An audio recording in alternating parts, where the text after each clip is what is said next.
All right. It is time to get started, so let's go ahead and get the session going. Good morning to those of you out here on the West Coast. Good afternoon to those on the East. And for those of you in the middle of the country or anywhere else in the world, thanks for joining us.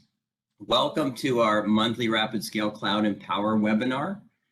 This is an exclusive virtual series where we discuss how to effectively position cloud with your customers, drive incremental business, and candidly make more money doing it, right? I'm Jared Ruth, Director of Marketing at Rapid Scale, and I'm really excited to be joined by Jason Roberts, who is one of our Rockstar Cloud Solutions consultants based out of the Chicago area. How you doing today, Jason? You out there? I am. I'm doing great. Thanks so much for having me on today. I'm excited.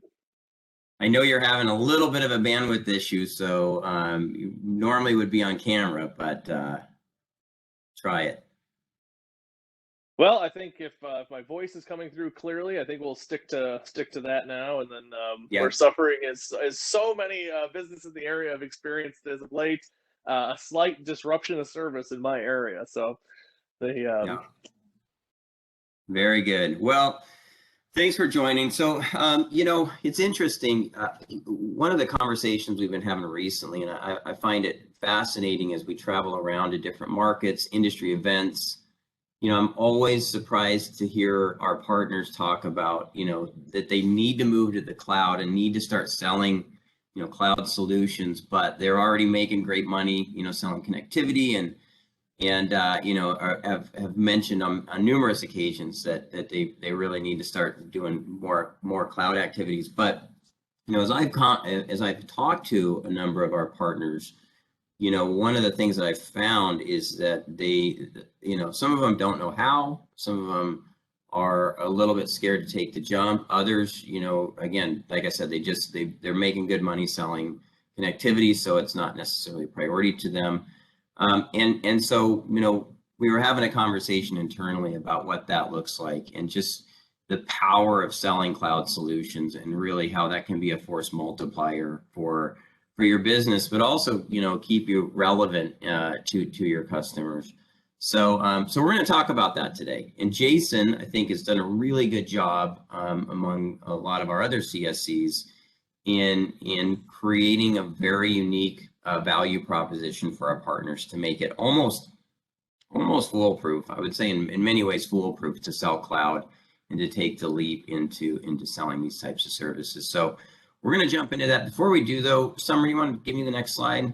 Just go through some housekeeping. So this webinar is going to be recorded. The deck and the recording will be sent out via email as soon as we're done here. And then if you have any questions throughout the presentation, please chat them over in the Q&A section on your right side of your screen, and we'll go ahead and get those answered before the end of the session. So Jason, we were talking about change and about, how critical it is to stay relevant. So tell us about this picture here. Sure. So, I'm a child of the 80s. And when I was about 5 years old, this was hands down my favorite movie of all time. And if everybody remembers it, there's a scene where two of the characters who had been fighting the whole movie are starting to reconcile. And these two are in the doorway and they make a quip that it's a Kodak moment. And I think that's what the picture is in reference to. It's actually one of those moments where in time where we look at right now, and so many of our clients and so many of our, when I say clients, to me that might mean the agent, or it might be the direct customer, but so many of them are in this moment where if you really took a snapshot in time, you'd say this is a Kodak moment.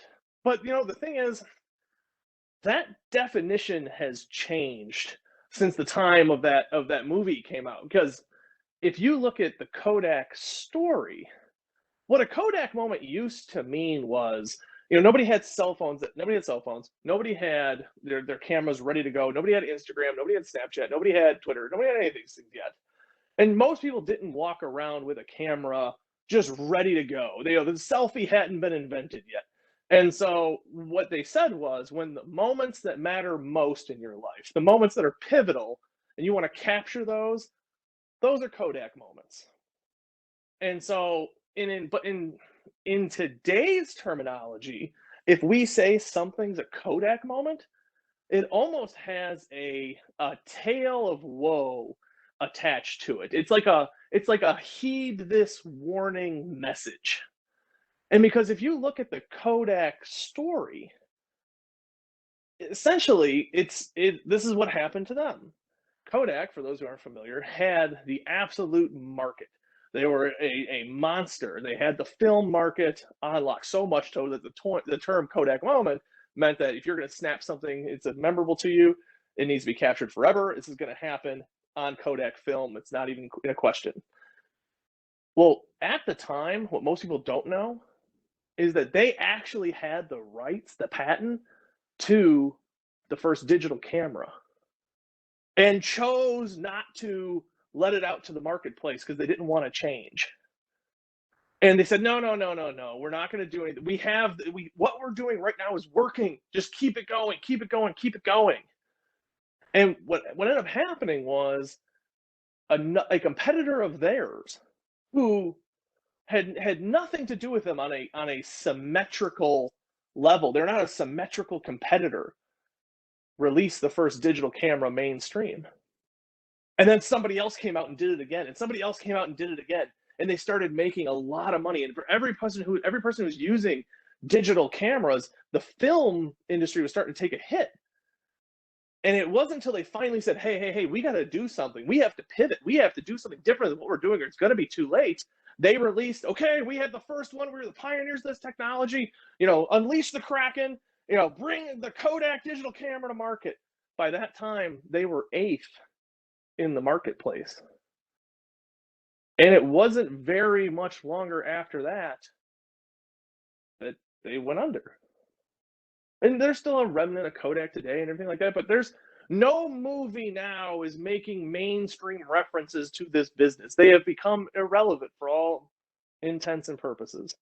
And that's the Kodak moment that we're trying to get people to recognize. And I'm not Chicken Little saying the sky is falling, but at the same time, I do feel like a voice in the woods saying, hey, open your eyes, look at what's happening right now. And if you can go to the next slide, we can explain what that means. We're dead smack in the middle of the fourth industrial revolution. Just dead smack in the middle of it. Quick little history lesson for context. The first one, steam.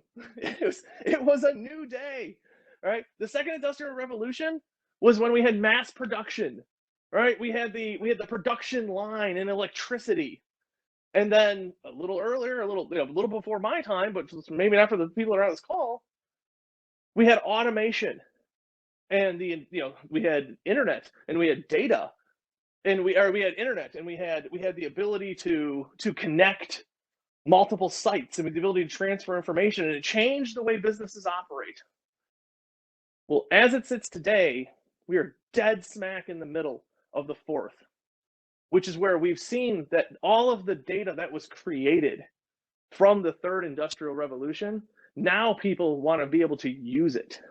They want to be able to use it in real time. They want to be able to use it to make decisions for their industry right now, today, on-demand data.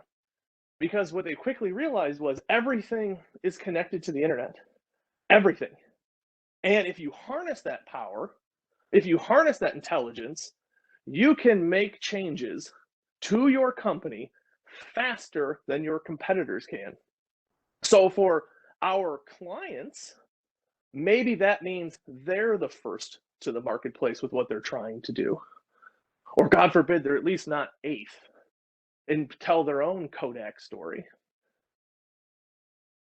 But if you look at from the agent point of view, and if you can go to the next slide, if you look at it from the agent point of view, for the people who are selling into businesses, where do we stand today? I think with the pandemic, it put everything on hold, just temporarily put everything on hold, but it did so in such a dramatic way that you had no choice but to engage in this space. And if you sell UCAS as a primary offering to your clients, it was a day that you could step in the gap between what the business needed and what they didn't have provide solutions around the remote workforce, something that was just absolutely critical. Just a business couldn't function remotely without a good UCaaS offering. And we saw UCaaS sales shoot through the roof during the pandemic for for terribly sad reasons, but businesses were adjusting, trying to survive, and everybody put most initiatives on hold and said, hey, we have to cauterize this wound here. And we saw UCaaS sales and CCaaS sales shoot through the roof. Well, right now, for everybody's on a traditional calendar year, we're rounding out, we're heading into Q4. And for most businesses, this is no longer a question of how are we going to survive the pandemic? How are we going to survive a remote workforce? They either have or they have not at this point. Those who have adapted, and those who refuse to adapt, they either shut their doors or they've gone into hibernation for a time being. And while the human in me wishes everybody the best and nothing but long-term success and happiness, the economist in me knows that this is the flow of business. But as our clients that we talk to on a daily basis are heading into, we're in Q3, we're heading into Q4, and we're making our plans. Most people are planning on Q1, Q2 of 22. It's not a question of, what am I going to do with this remote workforce? It's how do we get back to the initiatives that were temporarily on hold because of the pandemic, now that we've had time to adjust. And for our agent base, this is the time. If you've said, hey, I don't know if we're going to pivot to cloud yet, we're selling a lot of UCaaS, I'm going to keep this train rolling, it's a cash grab, I'm going to do everything I can to sell UCaaS for as long as I can. And then when the time is right, I know I got to pivot to cloud and start offering those solutions to my clients, or I'm going to be irrelevant. And I say this as the title of this talk, and it is my battle cry in the marketplace. If not now, when? If you don't see this as the most opportune time to start having these conversations, and not just from a, hey, temporary standings, what are we going to do conversation standpoint, but how is your business looking to change in the marketplace over the next 6 to 12 months? And what you'll see is the connection of all the data points that are on there. And I think the conversation itself changes from, well, I offer cloud services. Well, whoop-de-doo. I help my clients find out which provider is best and help them make choices and all that's okay, whoop-de-doo. I am one of a very few people in this industry that has a handle on what your organization is going through, trying to do, and where this technology fits into that story, and I want to help you tell it. We want to weave cloud into the tapestry of these organizations. And you have to know where it fits in order to do that.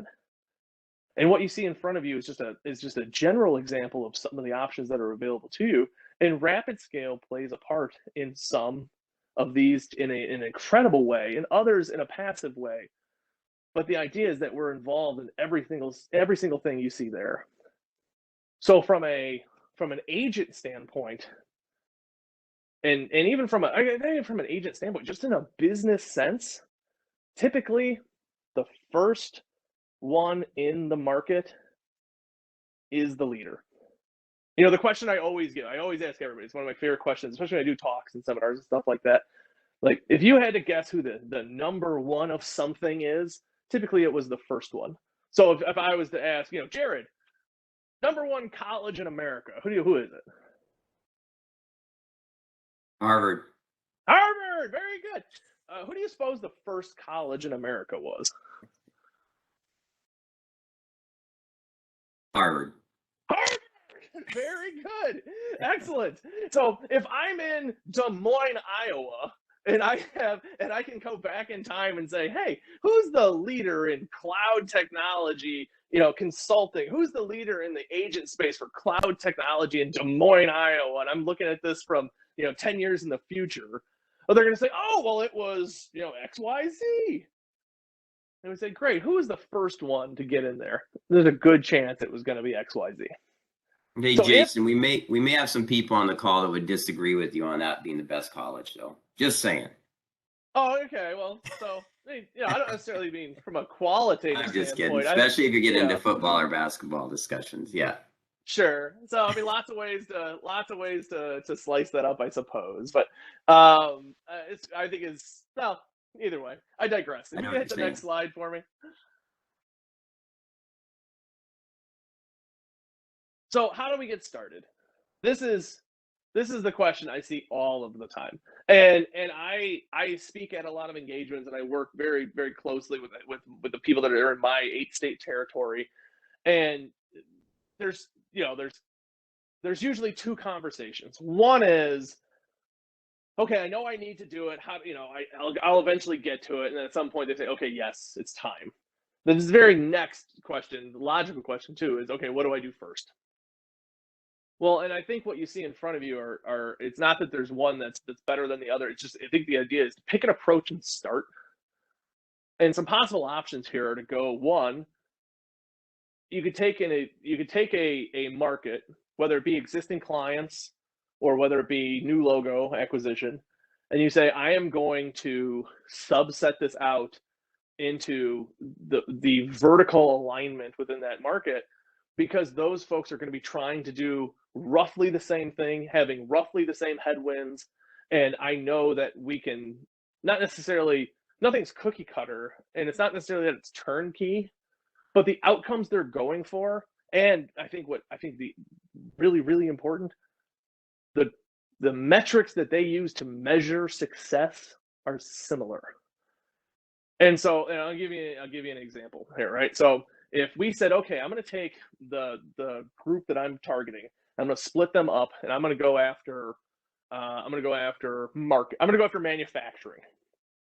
Well, manufacturing is a very broad, you know what I mean? Like, it's a very broad vertical.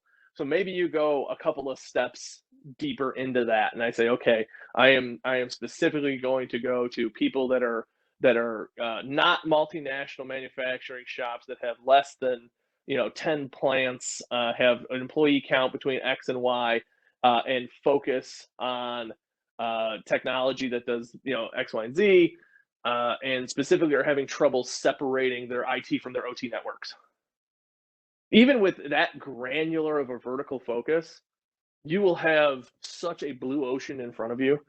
You'll be one of one people in your town talking about it. So the other option would be, like, say for example, we're looking at something like healthcare. Healthcare is a great vertical. Well, like I said, healthcare is a massive, epic vertical. No pun intended. The little healthcare humor for my healthcare folks. But so you go subsets into that, right? I want to focus on family physician practices that have multiple sites because they're going to have roughly the same problems. They're going to have roughly the same success measurements. Medical industry, for example, success measurements have really changed. It used to be for a long time patients seen per day. That has gone away. Now it is 100% about customer or patient experience satisfaction. And so if you know how they measure success, you know where you fit into that story and how to contribute. Or the other option is to say, hey, listen, existing versus new logo. I'm starting with my existing book if I have one, and I'm tailoring it down from there into these subs verticals. Or if you're focusing on new logo, that's fine. But the idea would be pick a direction, take your first step. And if for the event that the story you're telling includes rapid scale, reach out to your friendly neighborhood CSC and let us help plan the strategy around that with you. I know for my area, we have the agents that I'm directly involved with. We meet continuously, and we are constantly pivoting and monitoring and making micro adjustments to our strategy. But the results are clear. This is not a time to wait on selling cloud services. This is not a time to wait till somebody else gets in and then say, oh, hey, I'd love to bid on that business too. You got to be the first one through the door. And so if you want to be the first one through the door, excuse the poor grammar here, you got to go where the others ain't. And I don't think if you took the sampling of the agent community at large and said, who's pivoting and who is still grasping to the UCAS glory days, the majority are still in the latter. So if you want to break away from the herd, now is the time. Next slide, please. There's a number of tools available to help folks do that, to help speak the language, to help kind of talk the talk. Your CSC will help you walk the walk. The TLA will help you talk the talk. Yeah. Jared, would you talk about the technology? Yeah, sure. Jason, by the way, love the Kodak analogy. In fact, when we were talking about it internally, we had several people on the team that were like, "Oh, I didn't realize that they were, I didn't realize that was, film and the whole thing. It was had no idea." So it definitely goes to show you how irrelevant these folks have become. And the thing that's interesting about it is when you think about bandwidth and you think about connectivity, the conversations are almost always around, lowering the costs over time, right? And so when you pivot to having these cloud conversations, and you've got customers who are purchasing cloud services from you, the conversations are almost always about adding more services, adding users, adding additional usage and storage and everything else. So it just totally shifts your conversations with your customers too, which I just want to make sure as we talk through that, what that means. But to your point, we try to make it as easy as possible. And I know, there's probably many of you on the call right now who are familiar with Technology Leadership Academy. If you're not, it's free. It's something we provide to the community to try to help you become more familiar with selling cloud services. So we've got 3 sales certifications. There's Cloud 101. It's going to take you through all the basics of selling, cloud. How do you position it? How do you ask the right questions? Sort of what's in it for the customer and for you. And then we've got a certification on desktop as a service, which I think is going to be really key, especially as you all see Microsoft and other OS providers aren't even going to have real OSs loaded onto a computer anymore. It's all going to become desktop over time. And so, and you also see probably Azure virtual desktops coming to market as well, which is really important to make sure you have a good understanding of desktop as a service. And then Microsoft 365. We really see Microsoft 365 as getting folks in the door. If you don't feel like you've got a handle on selling advanced cloud services, then I would suggest using it, at least selling Microsoft 365. That starts to get your customers to understand that you are in that space, you are selling it, and you can help them there. Would you mind if I add to that just a touch? Oh no, go ahead, Jason. So I say often, and I completely stole this from Mark Twain, but desktop as a service and that sort of stuff is the fine wine of cloud computing, and I would consider Microsoft to be the water of cloud computing. But everybody drinks water, everybody. And so if you're looking for a way to prospect, if you're looking for a way to become incredibly relevant to your clientele, if you can land Microsoft first, it is the template to which the entire rest of the cloud conversation happens. You have a platform that you're no longer responsible for all of the nooks and crannies, but get the use case out of. You have to secure it. You have to back it up. You have to make it available, but you have to balance the confidentiality of the information along with the availability of the information. What the conversations you have around Microsoft mirror the exact same conversations you have around infrastructure. So if you can get good at one, you can be incredible at both. Yep. And I love it. That I'll get off my soapbox. I'm the Microsoft nerd here, but I will say that's perfect. That's awesome, Jason. Yep. So I mean, this is a great way to learn how to sell it, how to position it, and whatnot. So we've also got 5 technology schools, and you can sign up right there at technologyleadership.academy. So go ahead and go to the next one, Summer. We've also got an incredible library of marketing assets, whether it's product slicks, industry slicks, solutions briefs, case studies, all content that's already been created. So as a partner, if you're sitting there saying, well, I don't know how to how to position this. I don't have any collateral. I don't know what to put in front of a customer. We can help you with all that. We can help you, tell you exactly what you need to show your customers, what you need to say to your customers, and help you with closing that. So the CSEs are all positioned. They've got access to all these tools. And as you work with them, you'll see they'll be able to pull in, whether it's presentations, infographics, executive guides, etc., to make this really, really easy for any channel partner. Next, Summer.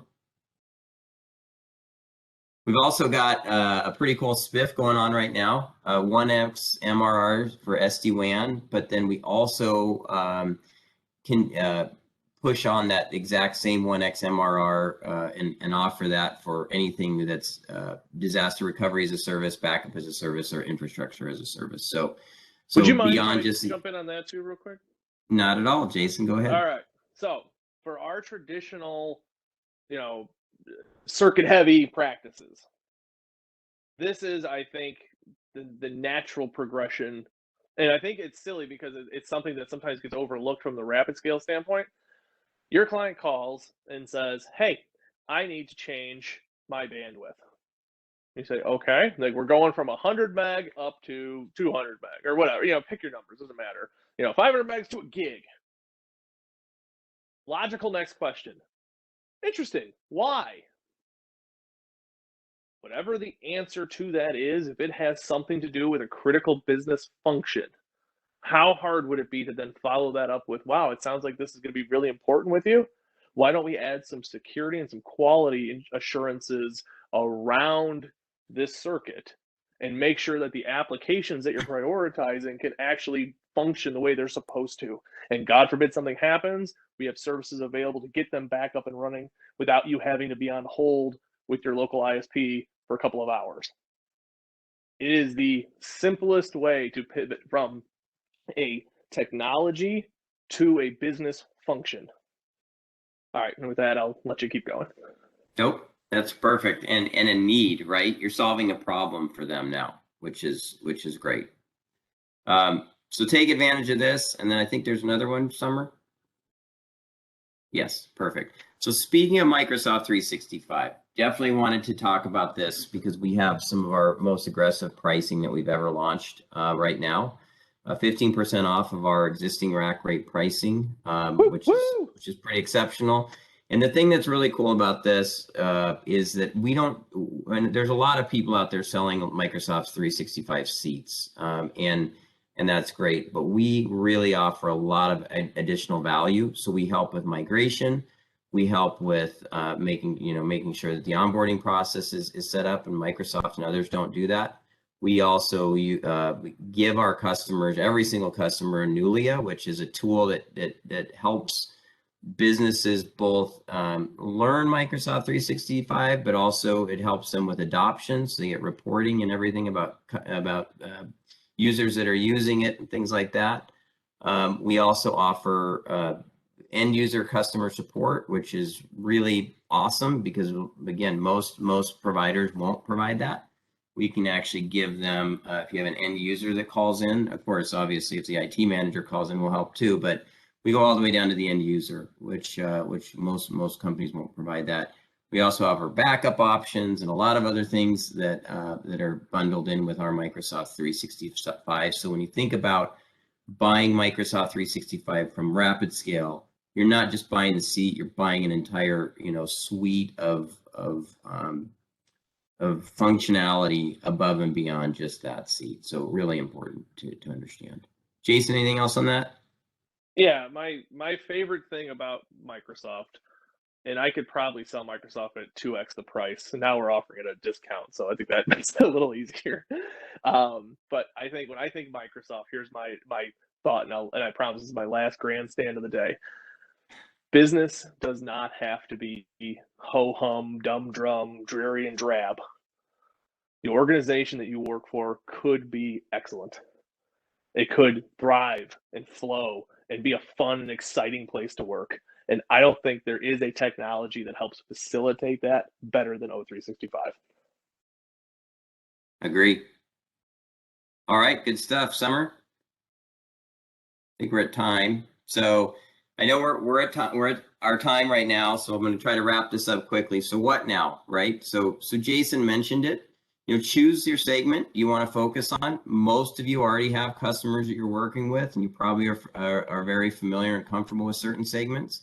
Connect with your rapid scale cloud solutions consultant. Just like Jason, we have an army of cloud solution consultants out in the field all over the country that are sitting there waiting and willing to help you go close this business. And then we'll send you the materials. If you have a deal you want us to get involved in, you say, hey, I need a presentation, I need, sales slicks, I need messaging. We've got it all. And so we can help you with that. This is such a humongous opportunity. We had a customer. I'll just give this quick example. It was we were billing probably $600 a month with them in connectivity, and through a series of cloud conversations, and adding more services over time, that customer who was billing $600 a month is now billing over $200,000 a month in cloud services. So it's out there. You can make a ton of money. And please get us involved, get your CSCs involved, and we can help you get there. So unfortunately, call before the appointment. Call before the appointment. Call before the appointment. Don't call after the appointment and say, hey, I talked to this guy, this is what I'm thinking. Call before the appointment. Say, I'm going to talk to this person. What should I say? And we would love to help steer that conversation. Very good. Well, I know we don't have time for questions today, so what we'll do is we'll go ahead and send those out. Any questions that you put in the chat, we'll send out answers to after the event.